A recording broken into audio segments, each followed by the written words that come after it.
Yes, इसमें कोई संदेह नहीं कि इस वक्त कोरोना से हालात काफ़ी ख़राब है।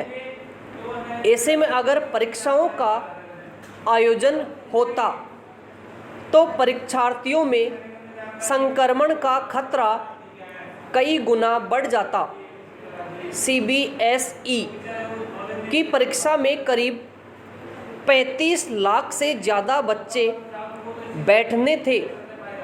इनमें 14 लाख से ज़्यादा 12वीं के और 22 लाख बच्चे 10वीं के हैं। परीक्षा मई के महीने में होनी थी।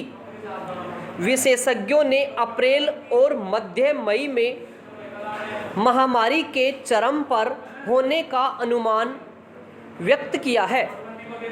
माना जा रहा है कि मई में रोजाना संक्रमितों का आंकड़ा 3 लाख को पार कर सकता है।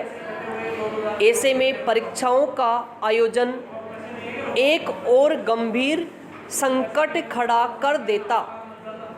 बोर्ड परीक्षाओं के दौरान खुद को भीड़ से बचा पाना मुमकिन ही नहीं है।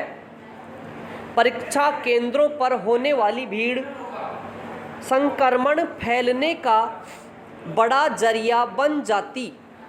इसके अलावा घर से परीक्षा केंद्र तक आने जाने के दौरान जोखिम कम नहीं रहता। अगर ऐसे में बच्चे संक्रमित होने लगते तो परीक्षा देने की स्थिति में भी नहीं रह पाते। विशेषज्ञ यह कहते आ रहे हैं कि संक्रमण फैलने का सबसे बड़ा जरिया भीड़ है। ऐसे में हर किसी को भीड़ से बचना जरूरी है। अगर परीक्षाएं होती तो विद्यार्थियों के लिए यह संभव ही नहीं था कि वे अपने को भीड़ से सुरक्षित रख पाते। चाहे राज्यों के बोर्ड हो या केंद्रीय बोर्ड, सभी के लिए परीक्षाओं का आयोजन कराना एक चुनौती भरा काम होता है।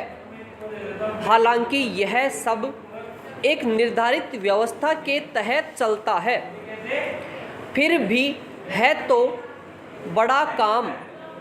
लेकिन आज जिस तरह के हालात हैं वह बोर्डों के लिए बड़ा संकट भरा और चुनौतीपूर्ण साबित हो रहा है।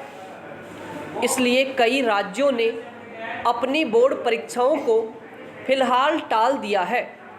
CBSE का परीक्षा आयोजन कराने का काम राज्य बोर्डों के मुकाबले इसलिए भी ज़्यादा बड़ा है कि इसकी परीक्षाओं का आयोजन अखिल भारतीय स्तर पर होता है।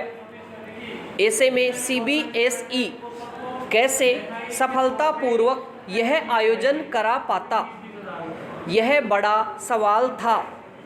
पिछले साल भी कोरोना संकट के कारण बोर्ड परीक्षाओं में व्यवधान पड़ा था और कई पर्चे रद्द करने पड़े थे। परीक्षार्थियों की तादाद लाखों में होने की वजह से ऑनलाइन परीक्षा का विकल्प भी हाल फिलहाल संभव नज़र नहीं आता। न तो बोर्ड इसके लिए तैयार हो पाए हैं, न परीक्षार्थी। भविष्य में कोरोना जैसे संकट दस्तक देते रह सकते हैं। ऐसे में परीक्षाएं आयोजित कराने वाले बोर्डों को नए सिरे से योजनाओं और रणनीति पर विचार करना चाहिए कि कैसे हम ऑनलाइन परीक्षा की दिशा में बढ़ें।